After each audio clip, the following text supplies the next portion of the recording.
The horse was waiting for him, not grazing, not restless. Just standing there at the edge of the road, ears forward, eyes fixed on the lone rider as if she had been counting his steps long before he ever appeared. Ethan Walker felt it before he understood it. That quiet tightening in his chest, the kind that came when something didn't belong to chance.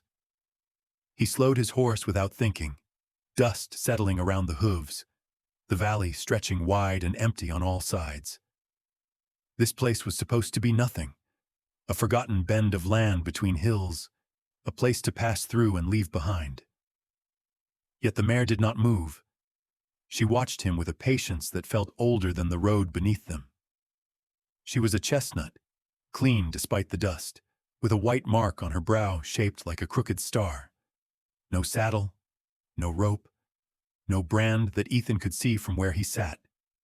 Just standing there near a leaning fence post, as if guarding something invisible. He tipped his hat out of habit, a small nod meant for people, not animals. The mare didn't flinch. Her dark eyes stayed locked on his. "That's enough of that," Ethan muttered, more to himself than to her.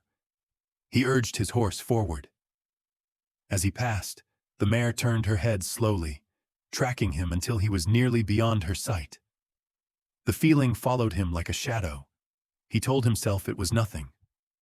Long rides did that to a man. Too much silence gave the mind bad ideas.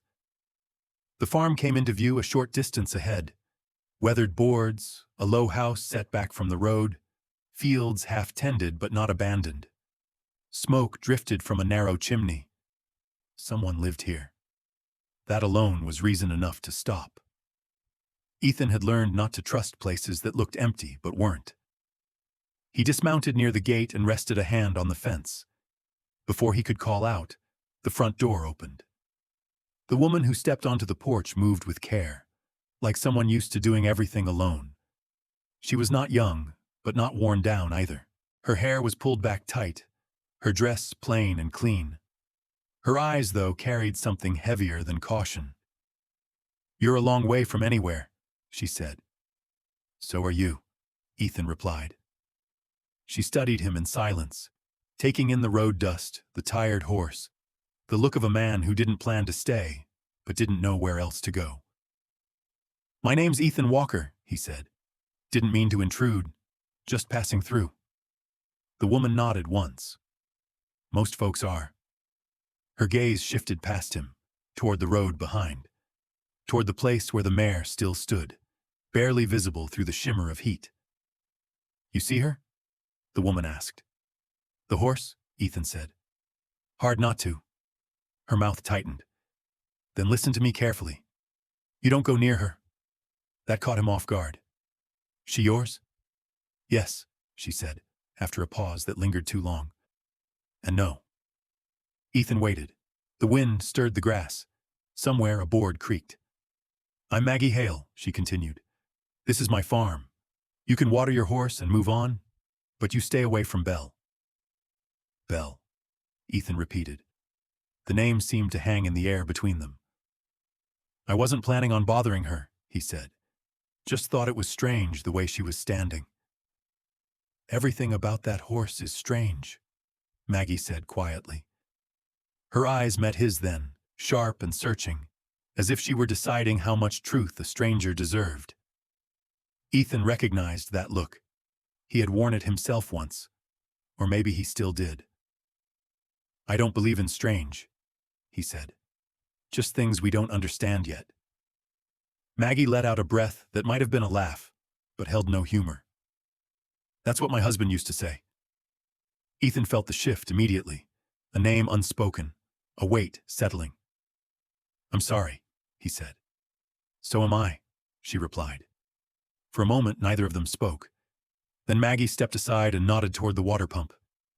"You can stay long enough to rest, but when the sun starts to dip, you leave. That's not a suggestion."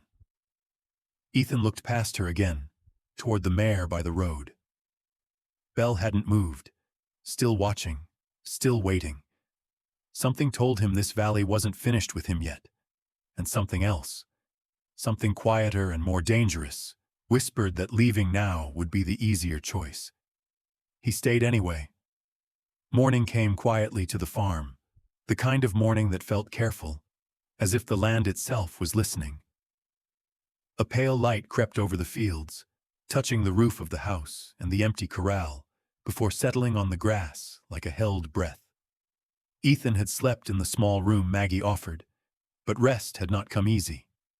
The image of the chestnut mare standing by the road had followed him into sleep and waited there when he woke.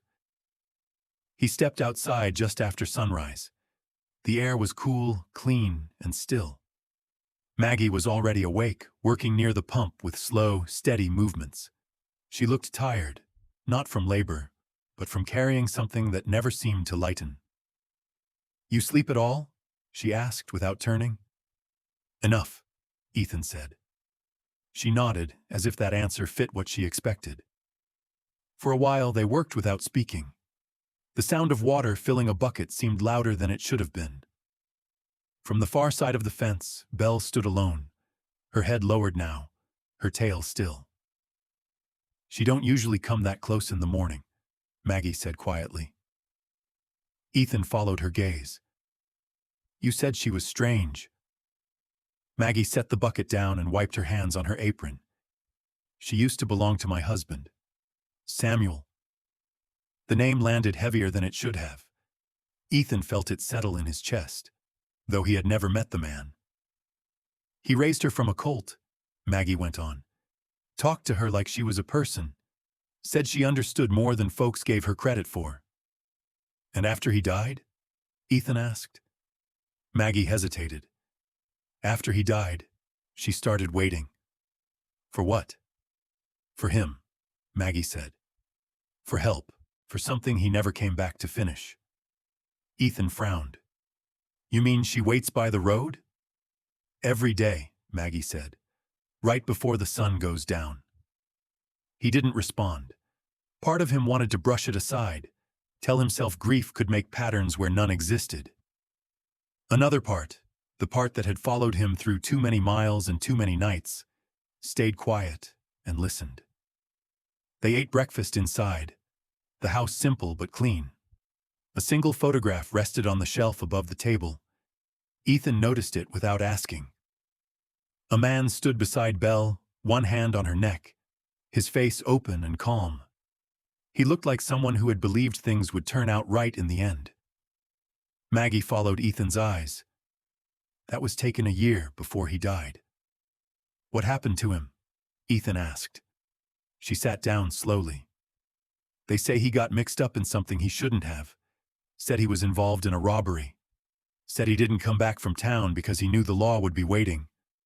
"And you don't believe that?" Ethan said. "I know my husband," Maggie replied. Her voice didn't rise. It didn't shake. That made it stronger. "He wasn't perfect, but he wasn't a criminal." The day passed quietly. Ethan helped mend a fence. Maggie worked the fields. The sun climbed, then began its slow descent. As the light shifted, Ethan noticed Maggie growing more tense, her glances drifting again and again toward the road. "You said I should leave before sundown," he said. "Yes," she answered. "You still should." But you won't," she said. "I see it in your face." The sky turned orange, then dull gold. The air grew heavy. Belle lifted her head. Her ears twitched. She took a step toward the fence, then another. Ethan stood still. At first, there was only the wind. Then, just as the sun slipped behind the hills, a sound broke through the quiet. It was low, soft, almost like breath. "Samuel." Maggie closed her eyes. Ethan's heart began to pound. He searched the yard, the road, the fields beyond. There was no one there. The sound came again, clearer this time. Shaped, intent. "Samuel." Ethan swallowed hard. He wanted to speak. He couldn't. Belle stood motionless, her head raised, her mouth barely moving. The sound faded as the last light left the sky. Maggie looked at Ethan then. There was no question in her eyes now, only confirmation. "You hear it," she said. Ethan nodded once. He didn't trust his voice. Whatever he had ridden into this valley to escape had found him anyway. And now it had a name. The sound of wagon wheels reached the farm before the rider came into view. It rolled through the valley, steady and deliberate, cutting through the calm like a warning. Ethan straightened from the fence he was fixing and watched the road.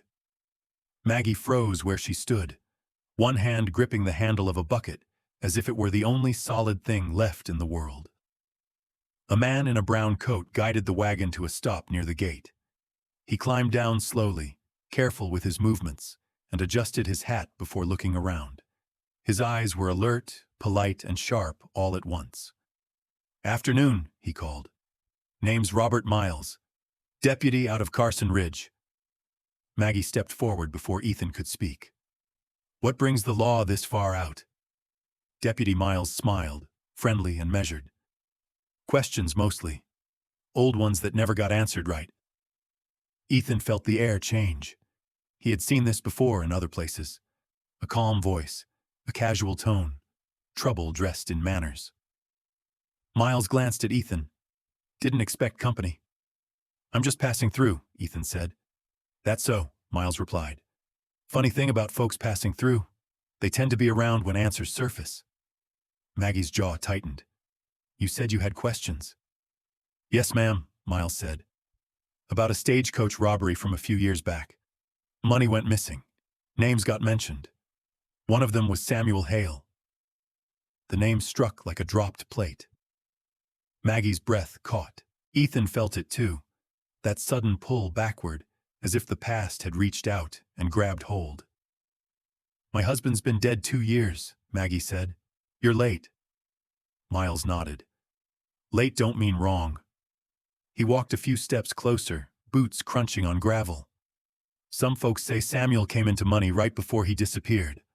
Others say he planned to run, left you behind." "That's a lie," Maggie said. Her voice rose just a little. "Maybe," Miles said. "Maybe not. That's what I'm here to find out." He glanced toward the fields, the house, the fence line. His eyes lingered on Belle standing in the distance. "Quiet place," he said. "Good for hiding things." Ethan spoke before Maggie could. "You got proof?" Miles turned to him. "Not yet. But proof has a way of turning up when people get nervous." Maggie's hands shook. Ethan noticed. He remembered another time, another place when he had stayed silent while someone else paid the price. The memory pressed in without warning. He had told himself then that it wasn't his fight, that staying out of it was the safer choice. The deputy tipped his hat. "I'll be back. Might ask around town. Might stop by again."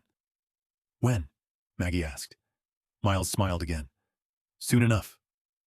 After he left, the valley felt smaller. The sky seemed lower. Maggie sank onto the porch step, her strength suddenly gone. "They're going to take everything," she said. "The land, the house, what little I have left of him." Ethan stood nearby, staring at the road where the wagon had disappeared. Leaving would be easy. He could saddle up before dark and be gone by morning. No one would stop him. No one would blame him. But Belle lifted her head and looked at him.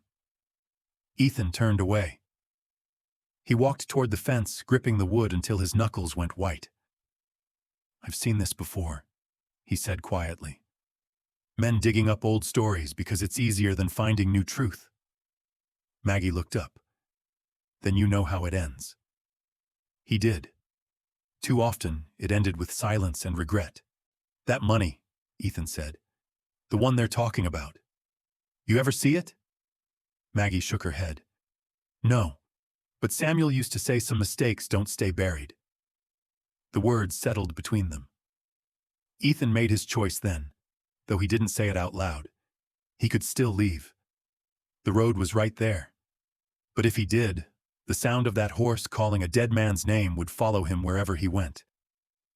"I'm not passing through anymore," he said. Maggie stared at him, surprised. "You don't owe us anything." "No," Ethan said, "but I owe myself." As the sun dipped low, Belle stepped closer to the fence. Her eyes reflected the fading light, steady and certain. The past had found them. And this time, Ethan wasn't going to turn away.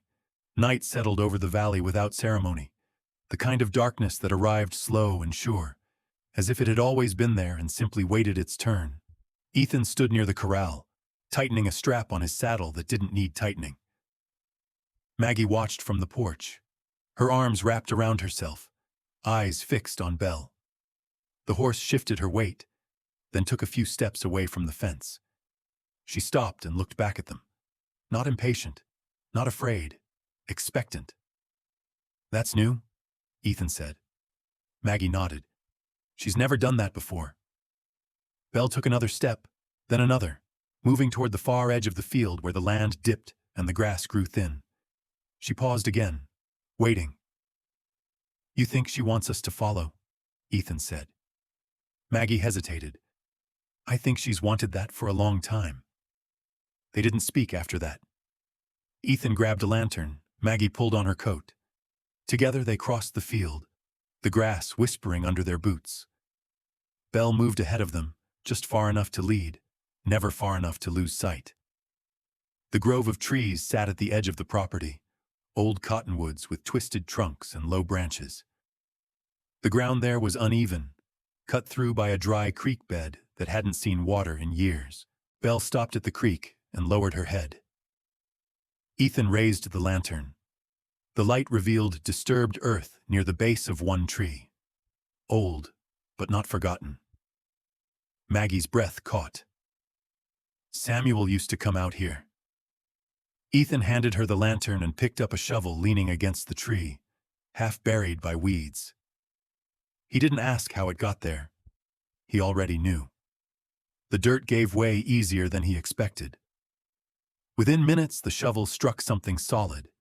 He brushed the soil aside and uncovered a weathered wooden box, its edges dark with age. Maggie knelt beside him, her hands shaking as she helped lift it free. Inside were bundles of money, wrapped carefully, and a folded letter sealed in plain paper. Maggie stared at it as if it might disappear. "That's his writing." She opened the letter slowly. Her lips moved as she read, tears gathering but not falling. Samuel had written of a mistake, not greed, not anger, a moment of poor judgment when he had been asked to hold something he shouldn't have. He had planned to return it the next day, but fear and bad timing got in the way. By the time he realized how serious it had become, the law was already asking questions. He hid the money, meaning to make things right. He never got the chance. "He didn't run," Maggie whispered. "He was trying to fix it." Ethan read the letter over her shoulder. The words were simple, honest, full of regret, but not guilt. "This clears his name," Ethan said. "If we return it." Maggie looked up at him. "If, that means going into town, facing the deputy, and letting them search your land anyway," Ethan said. "But this time they won't find anything." She looked at Belle, who stood quietly nearby, her task complete. "All this time," Maggie said. She was waiting for someone to listen. Ethan closed the box. "Then we don't wait anymore." They buried the empty hole before leaving, covering the disturbed ground as best they could. When they turned back toward the house, Belle followed once, then stopped at the edge of the grove. Maggie paused. "Aren't you coming?" Belle lifted her head, then stepped back, returning to her place by the fence as if guided by something only she could hear. The next morning, they rode into town together. The box sat heavy between them, not from its weight, but from what it carried. Deputy Miles was waiting, polite as ever. He listened. He read the letter. He counted the money. His expression shifted, not surprised, but thoughtful. "Well," he said finally, "looks like some stories end different than they start." By the time they left, the questions had changed direction. Samuel's name was no longer spoken with suspicion. When they returned to the farm, Belle stood by the fence, silent. That evening, as the sun dipped behind the hills, Ethan listened. There was no whisper, no call, just the wind moving through the grass. Maggie noticed it too. She smiled for the first time since he'd met her. "Thank you," she said. Ethan shook his head. "I think she did most of the work." Belle lowered her head and began to graze, just a horse again. And for the first time since Ethan rode into the valley, the quiet felt earned. The town felt different in daylight, as if it had decided to mind its own business again. Dust drifted lazily along the street, and the buildings stood the way they always had, pretending they had never listened to rumors or passed quiet judgment. Ethan rode beside Maggie in silence, the sound of hooves steady and even. What they had carried into town was gone now, and with it, a weight neither of them had known how to name until it lifted. Deputy Miles stood outside the office when they passed. He tipped his hat, polite as ever, but his eyes no longer searched Maggie's face for weakness. There were no questions left to ask, no reasons to return. "Looks like you'll have some peace now," he said. Maggie nodded. "But that's all I ever wanted." Miles glanced at Ethan. "You sticking around?" Ethan hesitated. "For a bit." The deputy smiled, then stepped back, letting them pass. That was the end of it. No speeches, no long explanations. Just a quiet closing of a door that had been left open too long. When they rode back into the valley, the air seemed lighter. The farm appeared smaller somehow, less like a place holding its breath and more like a place ready to move forward. Belle stood near the fence, her head low, her posture relaxed. She did not lift her ears when they approached. She did not look at the road. Maggie noticed first. "She's quiet," she said softly. Ethan listened. He waited for the sound he had come to expect at dusk, that low call shaped like a name. It never came. The days that followed settled into a simple rhythm. Maggie worked the fields with a steadier hand. She slept through the night. The lines in her face did not disappear, but they eased. Belle grazed and wandered like any other horse, content with grass and water and the open space she had always known. Ethan stayed. At first he told himself it was temporary, a fence that needed fixing, a roof beam that needed replacing. But mornings came, and he found himself still there, still helping, still listening to the quiet without feeling the need to escape it. One evening, as the seasons began their slow shift, Maggie stood on the porch, watching the sky change color. "I used to think silence was empty," she said. "Now I think it's full of things that finally got to rest." Ethan nodded. He understood that better than he wanted to admit. He walked to the fence where Belle stood and rested a hand on the worn wood. The horse lifted her head briefly, then went back to grazing. There was no sign left of the strange purpose that had once guided her. Whatever she had been holding on to was gone. "Guess she said all she needed to say," Ethan murmured. Maggie smiled, and so did Samuel. Winter brushed the valley lightly that year. Not harsh, not cruel, just enough to remind them that time moved on whether anyone was ready or not. When spring returned, the fields grew fuller than before. Life, simple and stubborn, carried on. One morning, Ethan saddled his horse. Maggie watched from the porch, her expression unreadable. "You leaving?" Ethan paused. He looked at the road, then at the land around him. He thought about all the places he had ridden through and never stayed. All the choices made by not choosing at all. "No," he said. "Just riding the fence line." She nodded, as if that was the answer she'd been hoping for. As he rode out, the valley opened around him, wide and quiet. Not empty. Never empty. He realized then that some places didn't save you. They just gave you room to stop running. At dusk, he returned to the farm. The light faded. The wind moved through the grass. Belle stood nearby, silent. Ethan listened anyway. Not for a voice. Not for a name. For the sound of a life continuing, steady and real, built not on ghosts or regrets, but on choices made and kept. And as the first stars appeared over the valley, Ethan Walker understood something he hadn't known he was searching for. Some stories don't end. They wait, quietly, for someone to stay and carry them forward.